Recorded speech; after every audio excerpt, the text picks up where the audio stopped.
Woo! Welcome to the show. Blimey. What a lot we have to talk about today. The continued implosion of Twitter in real time. Horrifying, gripping, disturbing. Lots of ways of describing what's happened in the 2 weeks or so since Elon Musk took over Twitter. Now, I think, and I did a previous video on this, I think many of us did not have particularly high expectations, to say the least. But I think the sheer scale of what can only be described generously as a total clusterfuck, I'm not sure many of us quite appreciated. There are big question marks about whether or not Twitter will exist. We know that because those questions have been raised by its actual owner, Elon Musk, who, of course, has raised the prospect of bankruptcy. We've seen, of course, mass flight of advertisers, mass sackings, mass resignations. We've seen the attempted rollout of Twitter Blue, which has been pulled. The whole thing clearly beyond the English language is, of course, immense, but what words to describe exactly what has happened? It's a tough one. What we're going to do today is, there we go. We have a little cartoon of the Twitter bird sitting surrounded by fire, saying this is fine. For those listening to the podcast, I'm sure you're familiar with that particular meme. What we're going to do is talk to two brilliant experts today. I want to hear about the inside story, what's actually happening at Twitter, and where's this likely to lead? Is Twitter basically finished? I mean, I know the title of this show suggests I've come up with a quite definitive conclusion, but we don't know. We don't know what will happen day to day at the moment on Twitter. It really is a roller coaster, so do hold on tight. Before I bring in our first brilliant guest, we have later, I should say, Bruce Daisley, who's a former vice president of Twitter here in the UK. If you're watching live, do click through to the YouTube link, press like and subscribe. You can, of course, listen to us on the podcast. Do if that's what you prefer. And support us on patreon.com/OwenJones84, but also use super chats. You can put questions to the guests, and I will thank everybody at the end, including the people I forgot to thank last time, which I will do at the end of the show because I'm a very, very bad person. And that helps keep the show on the road. Okay, let's bring in Mike Isaac from the New York Times, who has been doing huge amounts of sterling work on what's been happening behind the scenes. There's a piece about the 2 weeks of chaos inside Elon Musk's takeover of Twitter. Mike, I had to say, you co-wrote this with some of the brilliant journalists based on conversations with lots of Twitter employees. I said this to you before we came live. It was a brilliant piece, but quite disturbing, actually. I found the whole thing quite horrifying. Details like a manager of engineers told to fire a huge number, given a list, and just vomits in a nearby trash can. I mean, it's gruesome, isn't it? I mean, just on a human level, this is actually not actually that funny, is it? No, I mean, I think you're totally right. I think from the outside and for us watching on Twitter, or for people like you and me who are sort of on this for a living a lot of the time, it can be, absurdist and crazy and funny and whatever. But I mean, there are people inside who have been at this company, some of them like 10 years, they're in most of their tech career, or have come there like with a real, Silicon Valley idea of like changing the world and giving a voice to people. And, Musk and his advisors come in and are just super dispassionate about, we need to get this company in financial shape. And to be fair to Musk, like, the business is not great, and they probably did need to do some layoffs, as a lot of companies in Silicon Valley are doing right now. But his approach was, rather than study the business, rather than do any due diligence, by the way, before he bought this company for tens of billions of dollars, and rather than come in and study the business, he came in with a broadsword and basically cut it in half. And I think no one at Twitter thought it was going to be this bad. At first, they were thinking maybe 25% cuts, which even seemed like a lot, but cutting it in half means they're struggling to keep the lights on in a lot of ways now. So we'll talk about some of those details specifically. Before we do, I'm interested in your thoughts. Is this some sort of joke which basically span out of control? Was this Elon Musk trying to own the libs?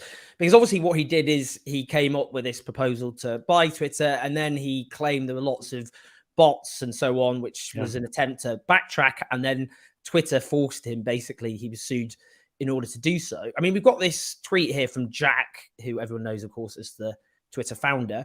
In principle, I don't believe anyone should own or run Twitter. It wants to be a public good at a protocol level, not a company. Solving for the problem of it being a company, however, Elon is the singular solution I trust. I trust his mission to extend the light of consciousness. Very, yeah, he sounds like a new age hippie there, but he's actually just handed the company to a unhinged right-wing spoiled brat megalomaniac. So, but I mean, what just explain, do you think it was basically a joke that spiraled out of control? And what was Jack, for example, thinking? Yeah, so no, these are great questions. So a few things. One, I think Jack is a fascinating character on his own, probably worth at least a profile or two in these coming weeks as like things fall out. I think Jack, so Twitter has been a dysfunctional company for a very long time. They've fired multiple CEOs. They've gone back and forth through board members. They've tried to like get this thing in shape because it's been, Zuckerberg years ago described it as a clown car crashing into a gold mine, basically. And that essentially means that the management has not been great, but the product, for all its faults, still works. And people love it. People are glued to it a lot of times. So a small fraction of people are really obsessed with it. And so Jack, came back a few years ago, tried to get a wrangle on it, wasn't able to like grow it the way that everyone wanted to. And Jack has long admired Elon, as many in the Valley do. Elon is like, for whatever you think of him, he is considered like the heir to Steve Jobs in as much as an inspirational tech figure and an aspirational tech figure for a lot of young, engineers who want someone to look up to, basically. And pre-Elon's obsession with Twitter, I think it was easier for them to sort of make him into this heroic figure because they didn't always have access to his every thought. They just saw him building rockets and saving the world with cars and stuff. I think for Elon, over the past few years, he does love using Twitter, and it can also get him into a lot of trouble. We saw him with the whole stock thing around Tesla taking it private with which was essentially another weed joke, 420 joke. And but I do think at one point he made this offer, $54.20 a share, to buy Twitter 9 months ago or so, when the global financial markets were in a very different shape. That was before interest rates started rising, before basically loans to buy things were getting astronomically high, and before the markets started tanking and hitting all of his shares. And so by the time that Twitter had accepted his deal, or said they would accept it, everything was going downhill and he wanted to pull out. And maybe he was like, this is maybe not such a good idea. But to your point, he got sued, forced to buy the company, and now he's making the best of what is probably the worst case scenario financially for him. But still, him taking anything super seriously doesn't seem like it's in his character. It's all kind of a cosmic joke to him a lot of the time. I mean, a lot of people in Britain have been calling this Twitter's Liz Truss era, and I'm not sure how familiar you are with the... I remember that she was a very short tenured PM, that's right. 44 days, actually. I suppose the point people were making there is not just the general chaos. And actually, I should point out the United Kingdom did survive Liz Truss, sort of. I'm not sure Twitter's going to survive Elon Musk. But it was actually more that, Liz Truss bought into kind of, right-wing libertarian ideas, which then just went bam, collided with reality. And I'm just wondering, with Elon Musk, part of the comparison is he has these dogmas and perspectives which have just collided hard and fast with the actual realities of running Twitter. No, I think that's totally fair. I think he's been there. It's actually a line of Silicon Valley thought that's more prevalent than folks think. That is more... there's libertarianism, which I think has existed here for a while, but then more right-wing and conservatism that folks don't express as much. And I think people mostly think, oh, techies, a bunch of liberals out in San Francisco, which is where I am. And of course they're lefties or whatever. And it's not really the case as much anymore, honestly. I think San Francisco has changed. There's ultra concentrated wealth here. Obviously, Elon is a billionaire, and like their feelings on police and crime and fiscal sort of behavior, responsibility, or the role of governments, like that stuff is leaning less more in the direction of conservatism than I would say in the past. And it's been so Elon basically is crashing into this thing where he's bringing those ideas that have been formed by him and a lot of his peers, but also, you know, I was talking to a few sources as he was trying to buy it, and they were basically saying his ideas on speech are just not nuanced, in the sense that like he wanted to do it in broad strokes, like flatten everything, only all speech goes unless it's a crime, basically. And even that is just a little too wide angle. Like as soon as he took it over, you saw folks in the European Commission sort of tweeting like, hey, you're not going to break laws here, or just so you know, like you still have to abide by what's going on. So I think he is crashing into the realities of running a global social platform that operates in many different countries with many different laws that are far different from just the US. And you have to just, policy is nuanced, and it takes a long time to get your head around it. And when you fire all the people who were working on that, you're already kind of harming yourself to begin with. Could you explain the kind of sackings that have taken place and the impact that has? Because I suppose, you know, you're right. There have been, we've seen, for example, Meta have done a huge number of, obviously not the same proportion, but there's an issue in the tech sector at the moment. There's no question. Mm-hmm. But in terms of the scale of these sackings, because he actually reportedly then had to go back to try and get some of them to return, didn't he? Because so what does it mean at the moment? What do you think it means for the functionality of the app? I'll come on to security and maybe your thoughts on what that means afterwards. But what in terms of functionality, is it just going to start falling to pieces basically? We are already starting to see some cracks. I keep getting reports from folks who are saying, hey, my notifications aren't working anymore, or like the number is not popping up. The very next day for me, and I got reports from just some sources across the valley, after the layoffs and people started leaving, there's sometimes like a module called suggested for you that happens in the feed. Basically, they sort of like insert random videos across Twitter that their algorithms think you might like. This is a common practice with TikTok and now Instagram Reels these days. And so Twitter's been doing it. And for many people, they've just started getting porn videos suggested for them, like just hardcore porn in their feed. And it's not like they follow a lot of pornographic accounts or anything. No, that's not what's happened. Absolutely not. Can we just clarify? That's not what's happened. I do need to go back and check to see that who they follow. It's just really weird. It just happened. It must be the bugs caused by the. It's like all the U.S. senators who, I don't know who liked that tweet. But I think little things like that, because there are people who, or let's say the trends in the United States, like what was trending, or like there are teams that curate the news stories that are like topical in the US and then place them in this Discover tab, like just stuff like that. There are people that man those, and they're not there anymore, you know? So the systems are kind of going awry. And to your point, they were like, okay, we probably cut too deep into muscle, and there's folks on the revenue team that we need to bring back or we are screwed, you know? So they did start desperately bringing folks back, but we also sort of published some details on managers who said internally, very stupidly, these people were weak and lazy, so we're only bringing them back to get things back on track, and then we're going to fire them basically right after, which is just super messed up, especially in this economic environment. It's just horrific. So we've seen this memo from a lawyer, this is from The Verge. I've got this here. Elon has shown that his only priority with Twitter users is how to monetize them. So a couple of things I'm interested in is what he's talking. I mean, in terms of actually risking the security of users, what do we mean by that?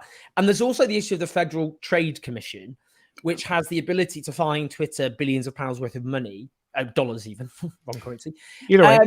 Sorry, you've been independent for quite a while now, I should have realized. So in terms of, but Elon Musk's right-hand man, the lawyer, what's his name? The lawyer guy. Oh, Spiro, Alex Spiro. Yeah, so he said, well, Elon Musk fires rockets into space. He doesn't care about the Federal Trade Commission. Doesn't strip the Federal Trade Commission of its abilities to fine Twitter anyway. So what do we I'm interested in kind of security and also kind of legality issues. Yep. No, 100%. I think so after these 3 top sort of like privacy, information security officer, data security folks left and quit in a blaze of glory, basically, at least one of them posted this internal memo that you posted.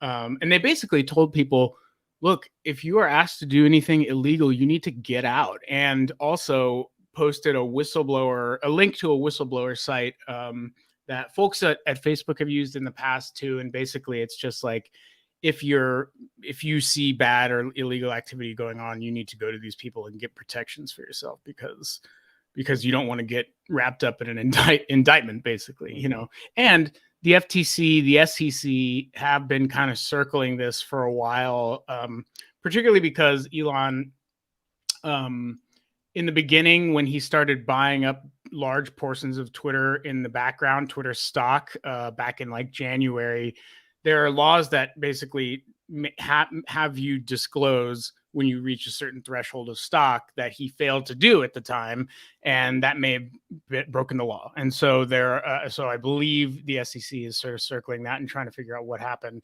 But look, I think when your top 3 lawyers on a particular topic, especially complying with the FTC, are worried enough to leave and are working under Spiro, his top lawyer, who has basically taken over the legal department, I think that's a really dangerous sign. I think, like, what does that mean about how they look at data security or how they look at compliance in international sort of law or just compliance in the United States, their home country? That's when folks were telling me, look, this is a big deal. People don't get it, the fact that the lawyers are quitting. And lawyers are the most conservative folks. They don't really talk to outsiders a lot. And they just are very closely to the law most of the time, as they're paid to do. So I just think it's a worrisome thing. I also think there are questions, just to your point about security, questions about direct messages, private messages, like how people feel about the safety of those.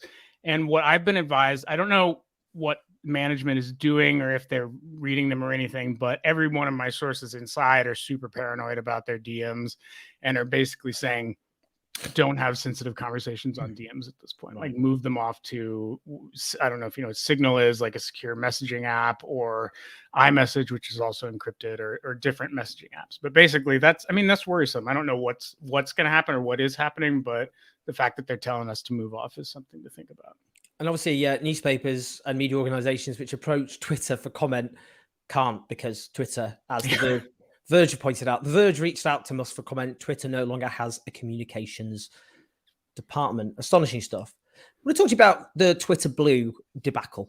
Yep. So Elon Musk declared Twitter's current lords and peasant system for who has or doesn't have a blue check mark is bullshit. Power to the people. Blue for $8 a month. Now, the verification system, you can argue, like, why some people verified and some aren't. There's a question there in terms of some don't deserve it. Obviously, there was a long hit, for a while there was like Nazis. Being right. They're now verified again. Yeah, exactly. They're now getting, for example, just as an example, Jason Kessler, a prominent American neo-Nazi, now has a blue tick. Anyway, but what I'm saying, in the old system, there was obviously inevitably some people shouldn't be verified and some people should be verified who aren't. And there was all the resentment tactic, the blue tick kind of aristocracy of Twitter and all the rest of it. Yeah. But obviously it served a purpose, as in, notable figures, or these figures are who they say they are, these media organizations are, they say they are. And obviously, if anyone can buy a blue tick, then, it's tapping into the prestige of the old system, but abolishes it by doing so, and therefore renders it obviously meaningless.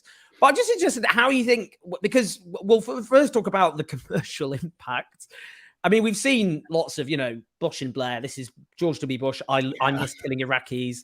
Tony Blair, same, to be honest, quote tweeting. Lockheed Martin, we will begin halting all weapons sales to Saudi Arabia, Israel, and the United States until further investigation to their records of human rights abuses. And you've got a bit blurry, by the way, Mike. Yeah, I know. Sorry, this camera is like focusing. Let's see if I can. Sorry, you're back. All right, and we're back. And of course, Eli Lilly, which a verified version said insulin is now free, which it should be. But anyway, that cost Eli Lilly billions. So I mean, just talk about the impersonation of businesses.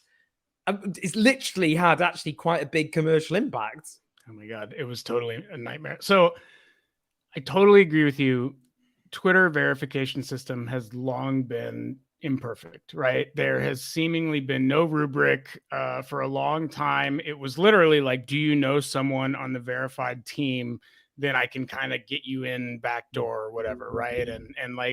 And some folks were easier to get verified than not. Like obviously, let's say LeBron James is like a world famous figure and probably should have a verification tick on there, or Paul Krugman, columnist in the New York Times, or Rupert Murdoch, or something like just like people who are big and influential and whose words matter and can move markets sometimes, or like companies, like even let's say Eli Lilly, if they verifiedly said we are not charging for insulin anymore, that would definitely change a lot of things. And so I think the problem really is a way of how people viewed verification and what it meant. For people like you and me, I think it is a utility. I think it really was useful to know who was saying what and if it was them, and what that means for discourse or the stock market or policy. I think for Elon and a certain subset of people who are sort of in that headspace, it really was about prestige, and like this sort of two-tiered system of whatever that means to folks. Like, oh, you have a blue tick. This means you're better than me. This means you're, like, you're somewhat smarter and I don't have one, so my opinion matters less. And I don't think I appreciated that particularly, because I've had one since I joined the Times, like eight or 9 years ago. But it really is like a level of resentment that I wasn't familiar with. And so his solution with that was basically, it was twofold. One, I think it like fixed the sort of two-tier, in his mind, fixed the two-tier prestige system. Two, if you pay $8, you're not a bot, right? You're probably not a bot because it's a barrier to entry, rather than like any fake robot can sign up and create a bunch of free accounts and start tweeting. And so he was like, great, anyone's going to have a blue check, no bots. This solves some of my problems. Now, he created more problems for himself, because for all its faults, the blue check system still was helpful to marketers, advertisers, brands, and companies who need to have a presence on Twitter and communicate with people. And when you start throwing wrenches into those gears and, can spin up for $8, create a fake George Bush, or create a fake multinational drug company that says its marquee product is free, like that's immediate chaos. And because of that, Elon is now bleeding advertiser money, and some of the biggest companies, I think Omnicom yesterday said they're pausing, or they're advising their clients, who has huge clients, to stop spending ad dollars on Twitter. And they're all pausing to see if things sort of get better, but that's a nightmare. And Twitter's an ad-based platform. They go after these big accounts. So basically he's chasing pennies while dollars are flying out of his bank account at this point. Yeah, I mean, I'll ask just a bit more about the advertisers, but on the subscribers issue. So it's been reported here. So 61,000 paying subscribers. That is not a significant. I mean, especially if, as we bear in mind, that quite a number of those are impersonating. I mean, the number of people who've, I mean, maybe half of those. I don't know. There's been so many. Don't we, Mike? My camera's just kind of, it makes you look kind of like an art piece. I like it. I appreciate it. Sorry about that. We can hear you. We can still hear you very well. That's what really matters. Yeah, that is a very I mean, they've paused it now. People can't buy Twitter Blue even if they want to. But 61,000 is really weak, surely. No, I think it's I think we were like sort of trying to figure out what the actual numbers are internally because it seems to be moving around a lot. Sorry, I'll try to fix the camera in a minute. But I think to your point, like this is even $61,008 a subscription. That's like nothing in terms of revenue. Like they were doing, close to $800 to $1 billion a year. I want to say a year in revenue, which even for tech companies is not a lot. Like they're at the lower end compared to, let's say, Facebook or Google, which were printing money.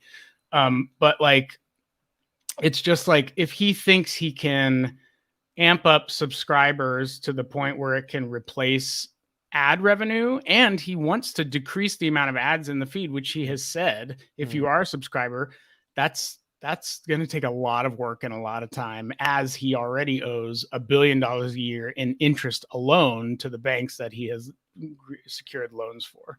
The other part too is that you erode your advertising business further because those subscribed people or the people with blue checks are the most important people on the service that advertisers want to reach. So if you're delivering them fewer ads, you're essentially telling your advertisers, we're not giving you the people you want to talk to or see the most, basically, on the platform.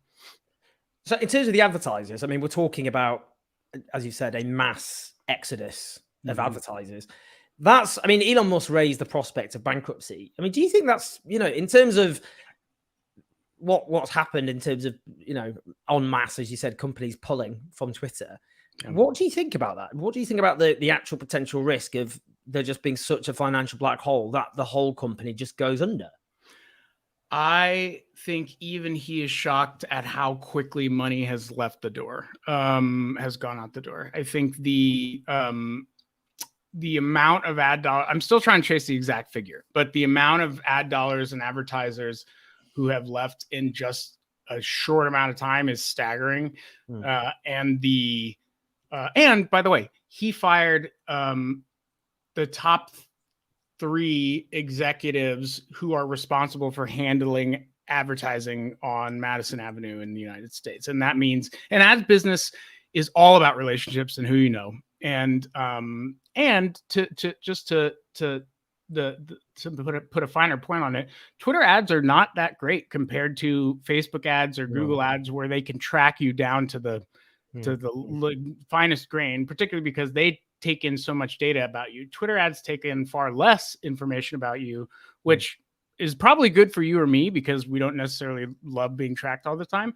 But it also means advertisers rely on it less because they aren't able to prove their return on their investment as easily. So for them, turning off Twitter ads and going to TikTok or Pinterest or whatever, some other platform, is not a big deal compared to the amount of money they spend on Facebook or YouTube or something. Oh, there, I'm back. Oh, you are back. Yeah, so I was going to say, John Mandelson was saying, turn the focus ring without obstructing it like this, and you can adjust it live. Others are suggesting, I got to get a new camera. I hate technology. People think, is Mike's camera drunk? It needs glasses. Put your glasses. If you just put your glasses on the camera, if you just purchase them. Just a couple of final other things. So FTX, this is this big cryptocurrency which has gone. Oh my God, that's the other huge story right now. It turned out, I've forgotten the name of the guy. What's his name? The guy Sam Bankman-Fried. People call him SBF. SBF, yeah, there we go. It sounds like a bit like IBS. I mean, never mind. His choice. Anyway, he's lost his fortune. Oops. What? He was actually trying to apparently throw money into Elon Musk's deal. So can you explain just just briefly about that? Totally. And thanks for that question down there about the Elon and the senator going at it. Oh yeah, can you ask? This is David Barrett with Elon Musk and Senator Ed Markey going at it yesterday and today. What are the chances of Congress getting involved? Yeah, totally. I think he's basically Elon. This is the other thing. He likes taunting senators. He loves fighting with Bernie Sanders, who's famously a socialist and a senator over here. And he can't help himself when he gets into these fights. So I believe the Washington Post created a fake account of one of the U.S. senators, Ed Markey, and paid $8, and they impersonated him and were doing all sorts of like funny stuff online. And Markey got a hold of that and was like, what the hell is going on? So sent a letter to Elon. Part of the problem is like the spectacle around all the stuff going wrong is drawing more people to troll the platform. So like maybe it burns out over time, because I do think people are trying to just mess with the system. But it's not good when Congress is immediately getting involved after you make huge changes to this. And just quickly to the FTX point. So Sam Bankman-Fried, this young billionaire, 30 years old, says he's going to give away all his money. Everyone loves him for a long period of time, especially in the media. And basically has to declare bankruptcy, and his company worth upwards of $30 billion by venture capitalists, because of a series of financial maneuvering that may put him in actual legal risk. And so, months earlier this year, back when he was sitting high on the hog, when Elon was trying to raise money from outside investors for the platform, Sam Bankman-Fried reached out to him, was really desperate to invest. And Elon joined a Twitter space on Friday to talk about that. And I was luckily in the Twitter space, and he was saying, my bullshit radar went off basically when I heard this guy talking to me, like something was off. And I ended up turning down the $3 billion that he was pledging. And it was probably a good move, because that $3 billion is now vaporized and worthless basically at this point. Mike, really, really, really appreciate all your wisdom and thoughts there. It was really, really insightful stuff. Gruesome, as I said. I really do recommend people read, by the way, the piece. If people, I think you might have to have, do you need a I think there was a free article, actually. There was like a gift that people were telling me that was made free on the site. I think sometimes they make big articles free to get people to subscribe, so you could probably go read it. Brilliant. Well, it's inside Elon Musk's takeover of Twitter. It's a really gripping and gruesome read, if I'm honest with you. I found it afterwards. I had to just have a little walk. Right on. Well, that's how I hope all my pieces make. Yeah, of course. Yeah, I mean that's just any piece. That's just casually just throwing him off across the world. People just emotionally involved. But honestly, Mike, really fascinating stuff. And do follow Mike Isaac on. What was your Twitter handle again? So I should. It's just Mike Isaac, ISAAC. Do follow and I'm sure you can continue to watch the destruction of Twitter in real time on the Twitter account until your Twitter account goes under. That's right. All right, Mike. Thanks so much, buddy. Thanks so much. Take care. Thanks, Owen. Take care. Thanks for having me. Great stuff there from Mike. Very, very insightful. I'm now going to bring in just straight away, actually, Bruce Daisley. Boo! You didn't expect me there, did you? To suddenly just drag you in. Oh, Bruce, I can't hear you. You're muted. Oh, hold on. Unmute. Can you unmute? Your mic isn't connected. Hold on. He will be. I'll just keep talking. Oh, there we go. Okay. Okay. Yes. Very, very crisp voice. How you doing? I'm good, thank you. How are you? Very, very well. It's great to have you, by the way. I'm just going to quickly, because this is very important. Bruce actually has a book out at the moment called Fortitude, Unlocking the Secrets of Inner Strength, which I'll ask you about at the end of the interview as well, because it sounds like a really, really fascinating book. Bruce Daisley is a former vice president at Twitter. So how long did you work at Twitter for? 8 years, actually. So I joined right in sort of 2012. A lot of people's early Twitter moment was either the London riots in 2011. I remember. And then a lot of people had a Twitter moment in 2012 when the Olympics happened. And Twitter's quite good when the sort of a big collective moment. The biggest challenge Twitter always had was getting new people to sign up, because it's compared to a lot of other apps, it doesn't make life easy for you when you first sign up. Mm-hmm. Before I ask you about what's happened, and also just about Twitter generally, just on a human level, I'm just interested actually in your thoughts, because you work there, you put in a huge amount of your life, your time, your effort. You lived and breathed Twitter, I suppose. Lots of us live and breathe Twitter, probably too much, I would say. But I mean, you lived and breathed it as, someone who that was your life, your career. Just on a human level, what are you thinking? What are you feeling at the moment? Yeah, I mean, look, it's even when you're there, when you work at a big technology company like that, often, I'd gone to work at Twitter because I loved it as a product.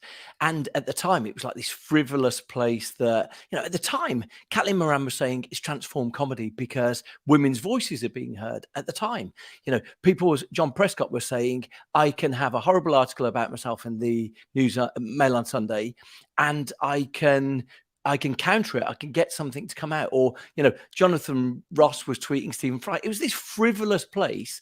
And, the learning about all technology products is that initially we find ourselves filled with the optimism of how this can create something special. And look, it's still now. The reason why everyone knows Greta Thunberg's name is social media.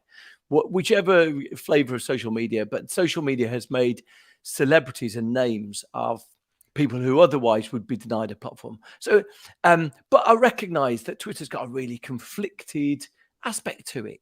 Even when I work there, one of the interesting things, you work at a company like that, technology company like that, and the head office in San Francisco, quite often they will make really bad decisions. I remember really keenly knowing that abuse was tolerated for years.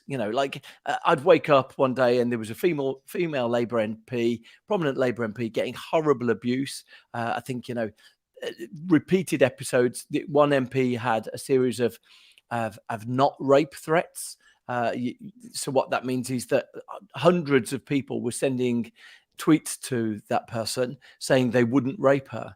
Yeah, And it's like, and at the time, what would happen was you're working at this big technology company, you're sort of filled with optimism about what these products can achieve. And the company would say, well, it's not against our rules. And so it's really interesting. So there's always been this strange, my relationship when I was there was, okay, we've got to try and reform this. We've got to try and change it. We've got to sort of keep pushing. I feel deeply sad. I'm really hoping that someone can create an alternative, a something that represents the good of the product without necessarily sort of, without losing the network effect. Any social product needs a network effect. There's no, as the alt-right have learned in the US, it's very easy to set up a product that is just has one side of the discourse, and it doesn't it's not very satisfying, doesn't really build any audience. And so the critical thing is sort of understanding how we can how you can sort of get that network effect, but without the toxicity, really. I was always interested actually, because there was always this claim that social media has created echo chambers, but the research actually suggested quite the opposite, in that actually, traditionally speaking, before the age of the internet, people would often select friends who often had values and worldviews which often coincided with their own. It wasn't like people were going around actively trying to find people who strongly disagree with them to interact with them. And actually, social media has enabled people to communicate with people they strongly disagree with. They often don't like that fact. I think it should be said. I think that's another issue. But that's true, isn't it? It hasn't really created an echo chamber. Yeah, I mean, look, I think most of us find ourselves following, whether it's an Andrew Neil or whether it's, Spectator, just to get a perspective of what other people are saying. A lot of us find ourselves at least, taking a look at what other people are doing. The really interesting thing is that echo chamber is you find that people are very happy to say that other people need to be shaken out of their own echo chamber, but they don't want to be shaken out of their own. One of the least popular features we ever introduced was something which tried to say, if there was people tweeting about something or other, that we'd introduce tweets into the timeline. Here's what other people are saying, or here's what and people got furious about it. Everyone likes the idea that the rest of the world. Owen Jones on my Twitter feed. I hate him. Yeah, exactly that. Everyone has this idea that everyone else needs to be shaken out of their echo chamber, but they themselves are pretty happy with the things that they're seeing. And so it's this really interesting thing that, sometimes we misdiagnose these things, or we presume that we don't have a problem, everyone else is the problem. In terms of, before we just talk about Elon Musk and so on as well, I mean, in terms of abuse, I always thought it was interesting how, obviously, Twitter, you noted, failed to deal with abuse and often consistently failed to deal with horrific racism, homophobia, transphobia. We could go on, really. But I always thought it was interesting it was blamed for polarization when I thought it reflected it. I mean, I remember this really first came up, I think, during the Scottish independence referendum, where you got what we know, referendum, as we've now established, are quite divisive and divide families, communities, and all the rest of it with a binary question. That's what happens. And there was all this talk about cybernats. That was these were basically, I suppose, those termed as zealous supporters of Scottish independence. But actually, what I think was more accurate is Twitter has reflected polarizations caused by, you know, the financial crash or the decline, the stagnating living standards, and maybe it's amplified them. I don't know. What do you think? Yeah, I mean, look, you know, you're completely right, and I think what we learned around that time is that there were outside forces that were seeking to amplify some of these things. So, you know, specifically, I think there was the Scottish referendum, then there was the Brexit vote, and then there was the 2016 Trump election, and all those things came relatively quickly after each other and had the impact of not only capturing a sort of polarized debate where you know, conversation that was optimized for anger seemed to perform better with the platform, but also there were outside groups seeking to subvert it a bit, seeking to, you know, enhance one side of the argument or just stoke division. And that's, you know, one of the alarming things about Elon Musk's experience. Elon Musk seems very intent on almost resetting the clock and learning everything that we've learned about social media over the last 15 years. He needs to learn it firsthand, otherwise he's not going to apply it. And so, you know, all of this stuff about him saying no parody allowed that you were talking about before, or now you've got to include parody in your name. He's learning firsthand all of the things that content moderators have had to learn over the last 15 years. Look, you know, I think social media most definitely seems to agitate division, and look, you know, in truth, from the inside, it's very difficult to know quite how to get that out of the system. It just sort of comes with the territory to some extent. Let me do a devil's advocate for Elon Musk. Very successful a tech entrepreneur. He's created these big, very successful companies like Tesla. And, you know, we should bow down to his genius. Maybe he knows what he's doing. Maybe, you know, it looks like chaos, but this guy has built up these big things and they've thrived and all the rest of it. Could it not be actually these, you know, you and I, even though you worked there and you know Twitter inside out, maybe we're going to have egg in our faces and it'll be, you know, this will end well. Yeah, the 4D chess argument. I mean, you know, Elon bought Tesla, but one of the things that, you know, we often do, don't we? We project onto billionaires this notion that they know what they're doing, even though all of the evidence in front of our eyes. But Elon Musk's fortune, since he did this bid for Twitter, Elon Musk's net value has gone down somewhere in the region of $100 billion. You know, some people say that Twitter might yet be the business decision that makes him a millionaire. And you know, we find ourselves in a situation, but we willingly project onto these Marvel superhero characters this notion that they've got a plan and this is all going out. Elon Musk probably paid somewhere in the region of 5 times the value for Twitter. And you look, you know, I think that's largely, as Mike Isaac said before, that's largely because he was hit by market conditions, whatever. But I think the idea that somehow he's got a master plan, witness the fact that, you know, everyone he's met inside the organization, he's not articulated anything to them. It took him 13 days. I spend my time sort of helping companies with workplace culture, and it took him 13 days to even speak to the team. Now, look, you know, rule number 1 is, even if you're going to do a mea culpa or a warts and all, or you're just going to say the answer is we don't know, then to take 13 days to talk to a team is such an act of weakness, actually. It's such an act of insecurity. That I think the idea that somehow he's got a master plan, he's going to make it work. Now, that's not to say Twitter didn't need fixing.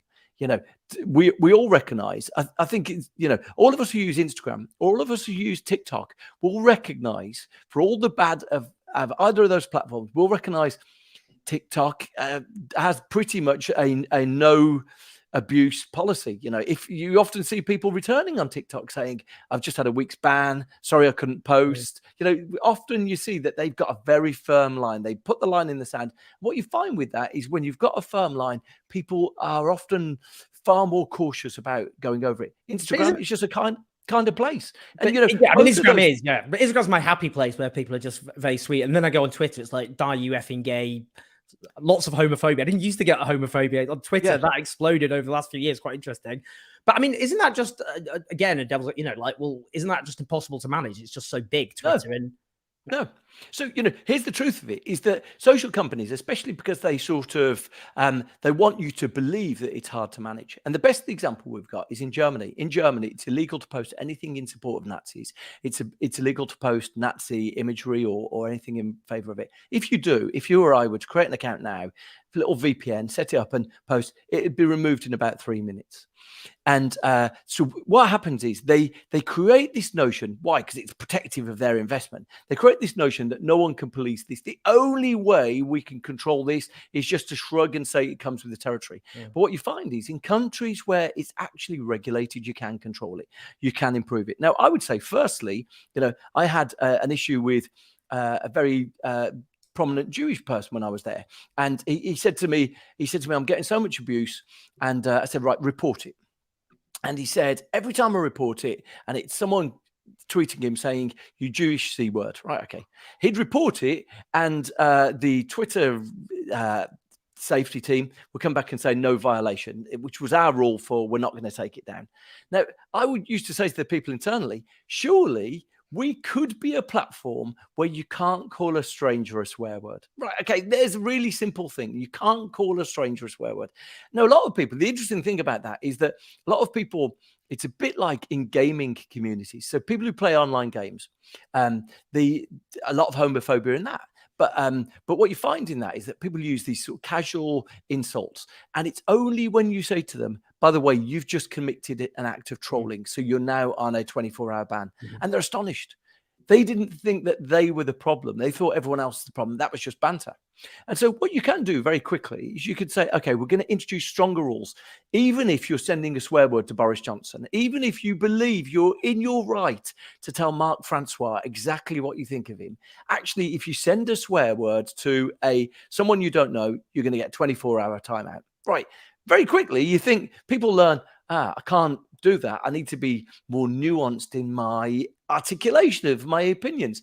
And very quickly, it can be controlled. So two things. Firstly, with regard to the lessons from Germany, you can actually have much better regulation. The truth is this, and we're just about a couple of weeks, a week and a half from the World Cup. And, during the last big football tournaments, we've had repeated episodes on, not just on Twitter, on Instagram as well, of professional footballers receiving racist abuse. Why? Because you only need one half-wit full of lager to send a tweet and it's a news story. And often, maybe the players themselves don't always see it, and sometimes they do see it.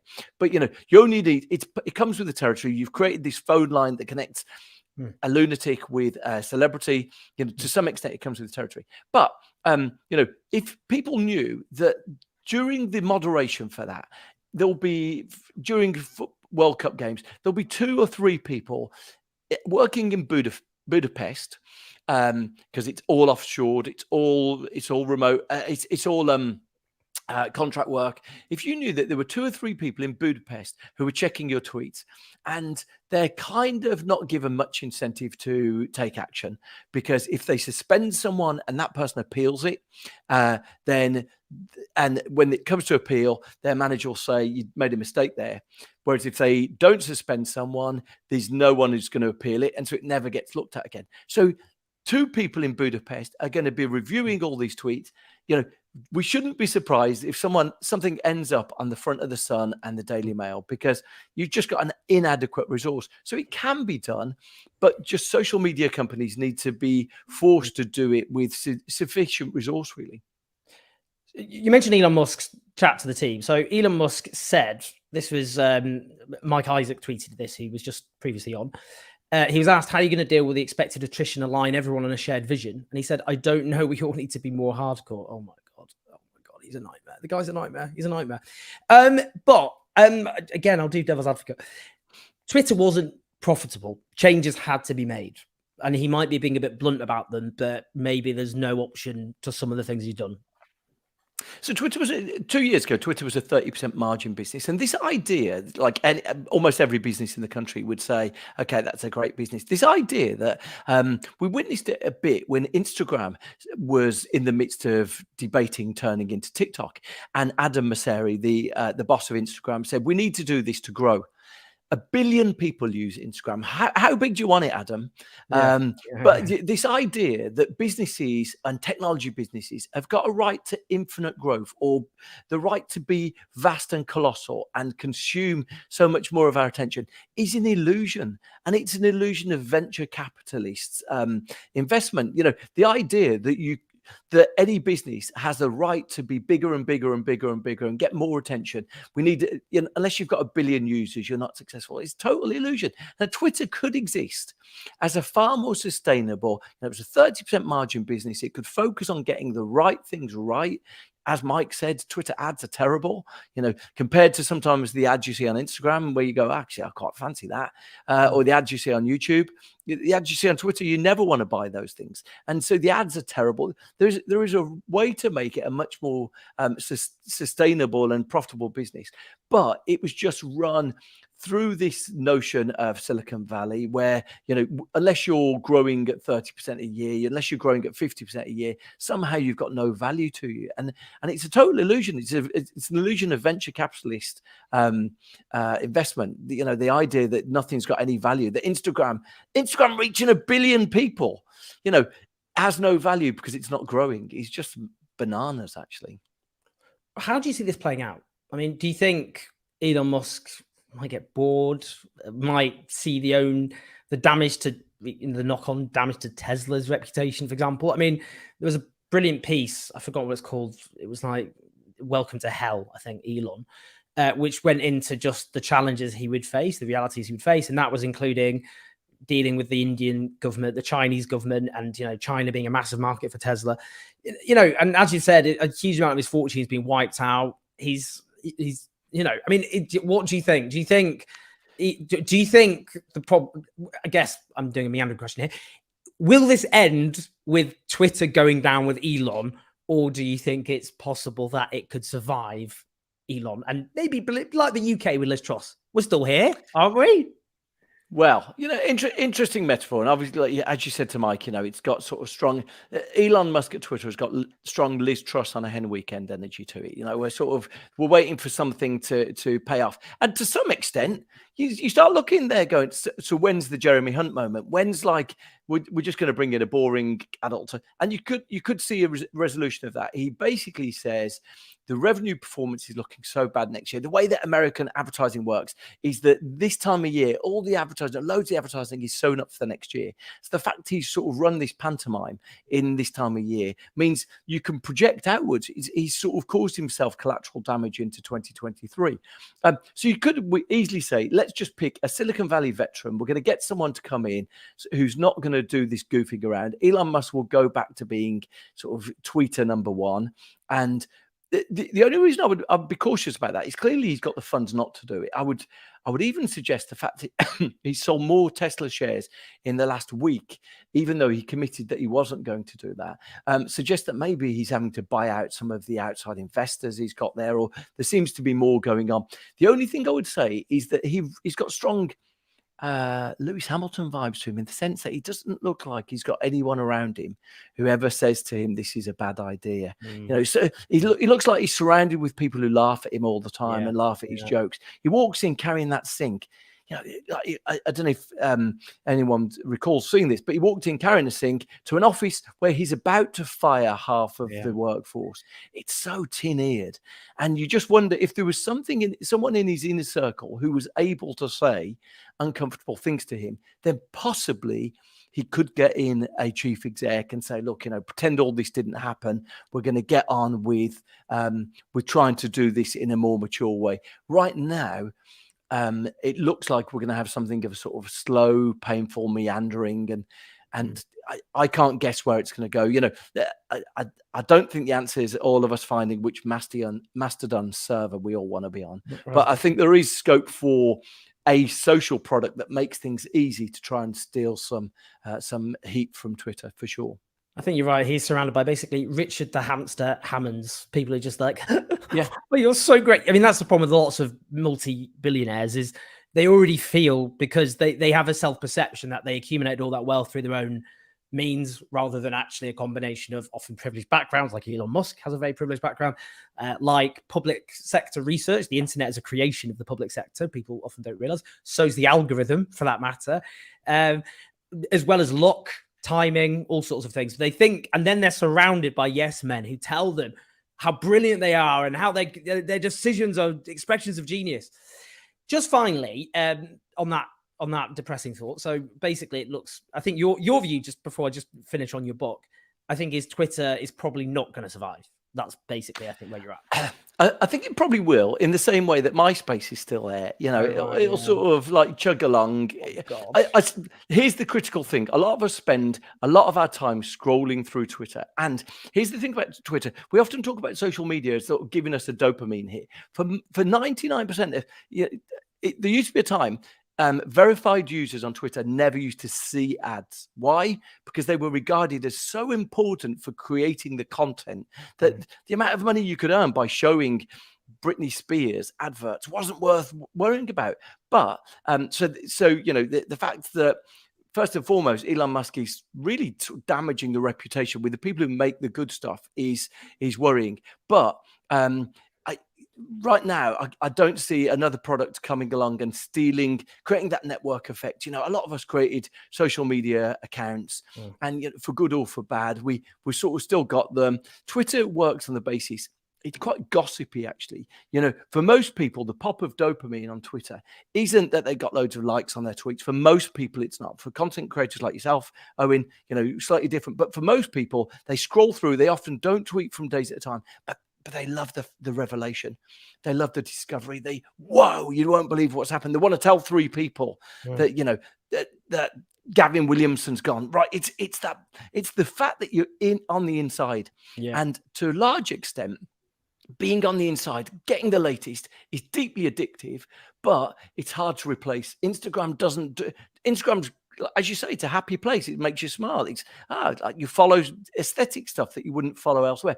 But Twitter's got that gossipy sort of ability to put you in the know, especially in something that is really of your passion. It might be, you know, you're obsessed with tennis, you're obsessed with pop music. And so as a result of that, none of your mates share that interest, but you are right on the inside now, hearing all of the gossip on it. And so until something replaces that, I think Twitter will keep going in some form. But truly, there is clearly the scope for something well-resourced, I think is the critical thing, something well-resourced to come along and to steal a march and to some extent replace it. You know, for most young people, clearly it doesn't need anything replacing. TikTok's replaced it. But, you know, for people who want to consume tweets, you know, written content, it's going to be hard to replace. So I would say it's going to be sort of a slow and stinky death, actually. Bleak. Just finally, on a non-bleak topic, your brilliant new book, which is a Sunday Times bestseller, Fortitude: Unlocking the Secrets of Inner Strength. So I don't know, I'm suddenly unable to read. Just give us a bam. What is this great book? Here's what it is. None of us believe that psychology is in any way politicized, but it is. And all the psychology that reaches us comes from the US. And anyone who finds himself exposed to workplaces now, everyone's talking about so much burnout, we need resilience courses.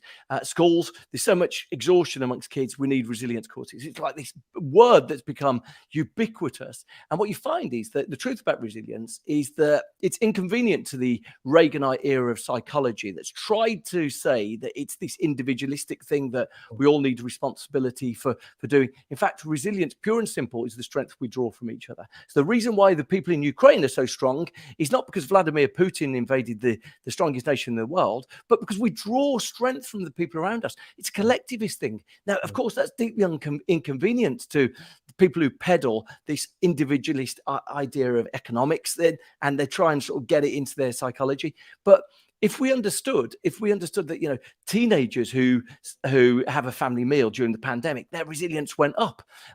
If we recognize it, all the examples we have about resilience, people in the Second World War who are being bombed, it's all about this shared identity, this collective identity. It's deeply inconvenient to some of the politicians who are trying to tell us that we need to be more resilient. But the reason why the angle they're pitching doesn't work is because it's it's individualistic, and it's based on a premise that just isn't true. So it's about how resilience is the strength we draw from each other. Absolutely fascinating stuff. Well, I'm looking forward to read it, and I hope everyone gets their own copy. So just again, that's Fortitude, Unlocking the Secrets of Inner Strength by Bruce Daisley. You can follow Bruce Daisley on Twitter so long as it exists. Bruce Daisley is spelled Daisley. Bruce, it's been such a pleasure, honestly. Really, really fascinating, thoughtful, and depressing. It's not been that cheery, any of this, but unfortunately, the world in which we live is often, what can you do? That's what the material we've got to work with. But cheers. Good luck with the book as well. Not that you need luck, because it's a Sunday Times bestseller. And yeah, take care. And thanks for joining us. Thank you. Cheers, buddy. Great. Well, I've learned a huge amount. Depressed by much of it. Again, I do think it's, again, bleak, isn't it? When you get, these billionaire spoiled brats taking huge chunks of our social and democratic infrastructure and they're just ruining them. It is a bit bleak. In terms of Mastodon, have I even said it right there? It is Mastodon. Yeah, I mean, I was going to have a little, just not a little chat, but I mean, I have joined Mastodon. In fact, you can see, here we go. Oh, I am, if you want to follow me on Mastodon, I have just set up an account, which is Owen Peter Jones at toddon.eu. Now, the reason I've gone from, that's my middle name, Peter, I made, I think, an error in my early 20s. When did I join Twitter? I think I joined Twitter when I was like 25. Because at the time, my birthday, people were like, oh, God, he's terribly young, isn't he? I'm 38. No one's saying that anymore. Quite the reverse. In fact, I've gone through this kind of quite funny process where people for ages were like, well, he's far too young to know what he's talking about, to, oh, getting quite old now, aren't you, Owen? But I didn't have a middle bit. Just jump from one to the other. It's irritating. Anyway, I'm not making the mistake of putting my birthday and my username again. I would have hoped I could have changed it on Twitter as well, but I don't think I'm going to be able to appeal to the Twitter authorities. I don't think they've even got a department to change name anymore. Who even knows? Anyway, it's at Owen Peter Jones at Toddon, TODON.EU. Although I spoke to them and they were like, not sure our server's going to survive all of this. Oh, well, we'll see what happens there. I've not quite understood it yet. I'm not going to lie. The interface is a bit, but I'm going to give it a go and see how it goes. I don't know if anybody else is having fun with it. People saying I look like a teenager. I mean, I'm going to take that just because I am 38. But there we are. Yeah, so I'll give Mastodon. I just don't think it's not going to replace. I'm just going to be brutally honest. It will not be replacing Twitter. That's not going to happen. And I think Bruce's point there is interesting. Could something else spring up? It is. There is a generational divide on social media. I find it fascinating how Facebook. I remember joining Facebook in 2005 when it was only specific universities you could join, and it was obviously associated with students, university students, and now it's associated with boomers, isn't it? Let's be honest with you, it's Boomerville. I mean, not exclusively. I use Facebook a lot. It's a very important part of my platform, I would say, but it is used by predominantly older people. I think Instagram now is increasingly. I think particularly big with younger millennials and older Zoomers. Am I getting this right? I sound ridiculous. TikTok is obviously just like so hegemonic amongst younger people now, and where they get news and all the rest of it, as Bruce says. I just don't know. Mastodon. I don't know. Is it going to? I don't know, guys. I mean, it's worth. It's nothing lost. I think in my head I was a bit like, probably could do with using Twitter less, just for my mental well-being and life. So is it the end of the world? David Barter, really important, interesting point about Reddit. What about Reddit? I've not used it because of the bad press. I often read through Reddit, and it is interesting actually, because you do get quite very interesting discussions. I mean, obviously you get the same problems of like, I don't know, Nazi shit, as well as people being abusive or whatever. Yeah, I don't know what the answer is. I mean, the problem is, you end up with pieces of technology being run by venture capitalists and all the rest of it, who don't necessarily have your well-being in mind, partly because they are trying to use your brain basically to get you hooked on their apps and all the rest of it. Yeah, I mean, how healthy is social media and various platforms in our lives and in society is obviously a very long unrunning debate. I do think it'll be tragic if Twitter goes under and there isn't a viable, proper replacement, because it has become an important part of our democracy. Because what it does is it platforms voices that are underrepresented, particularly in the national media, which is very skewed towards people often from privately educated backgrounds, people who are men, white, obviously. You get suddenly on Twitter, there are people with significant voices, at least on that medium, who are people of color, people who are trans, very important in the anti-trans moral panic we're living in. I mean, don't get me wrong, they have a terrible time often on the platform, particularly trans people. I mean, not particularly, I don't want to start doing a hierarchy there, but it's just the level of transphobia trans people get is just gruesome, let's be honest with you. But you do, it gives, so it does that. It provides a platform for alternative perspectives, that particularly dissenting perspectives that are often marginalized. It provides, a wealth of information that otherwise is not easily accessible, often in real time. I mean, again, that has downsides because you can get misinformation spreading about events on the ground. That's true. And, you get rumors which become reality. But it also, it's played a very important role in movements for social justice, not least in government, in countries with regimes that are very oppressive and dictatorial. And, in Britain, I remember UK Uncut, which was an anti-tax avoidance movement back in 2010, using Twitter. So did the student occupations. I mean, I took part as a PhD student, I abandoned my PhD at UCL in 2010. And you got this national student uprising, and you got about 80 universities occupied by their students. And Twitter was very, very important there.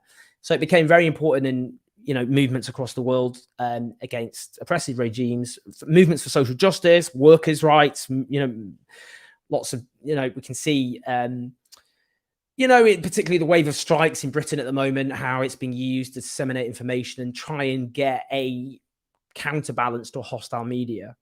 It does play an important role. You can see why a lot of people, frankly, who are, quite oppressive or exploitative, would be happy to see Twitter gone. And, again, when another element, I think, is when the mainstream media themselves, because we get this moral panic about misinformation in social media, which is a valid point, but you also get misinformation in the mainstream media. I mean, a striking example would be the way the Hillsborough fans were demonized, of course, by the Sun.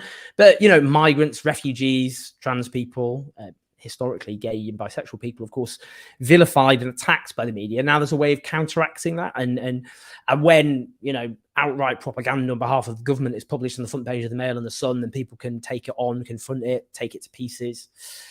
It does play an important role in democracy, I think. It has evolved into that position. Anyway, I think it's interesting discussion to be had, and I'm glad we had such informed guests to talk us through it. I just want to thank Tad Cantwell, David Barrett, FSM is the dog, who I owe a huge apology because I forgot 2 weeks ago to thank you. So I'm thanking you very, very profusely this time round. But thank you everybody for watching, and thanks to our guests. As you can see, if you're subscribed to our YouTube channel, obviously subscribe now. We're doing videos pretty much every day at the moment, and we're going to continue to do so. Obviously, the podcast as well, and on Facebook. So if you can, or Instagram, I'm putting most of the videos up on Instagram. So you can follow, listen to this, whatever is best for you. So please do so. Support us. That's a bit obviously a sprawling media empire there, supported by you on patreon.com/Owen Jones 84 if you want to keep the show on the road. And yeah, we'll see you tomorrow. We'll put the video up tomorrow. We'll be back with a live show next week, and we'll be doing some more interesting interviews as well. Are the cats around? Rachel Atwood says. Rachel, to be honest with you, I did once make, I think, the slight error of allowing the cats to stay in here with me while I did this show, and they disconnected the camera and it kind of wrecked the show. So I'm afraid what I do is I get some dreamies in the kitchen every time. They know what I'm going to do, but they're like, oh, but I love dreaming so much. And then I lock them in. So I'm going to go and let them out now so they can run around. And they'll be slightly angry with me when I come into the kitchen. Okay, so I'm going to go and do that. All right, everyone. Thank you for joining. Lots of love. and I will see you all very, very soon.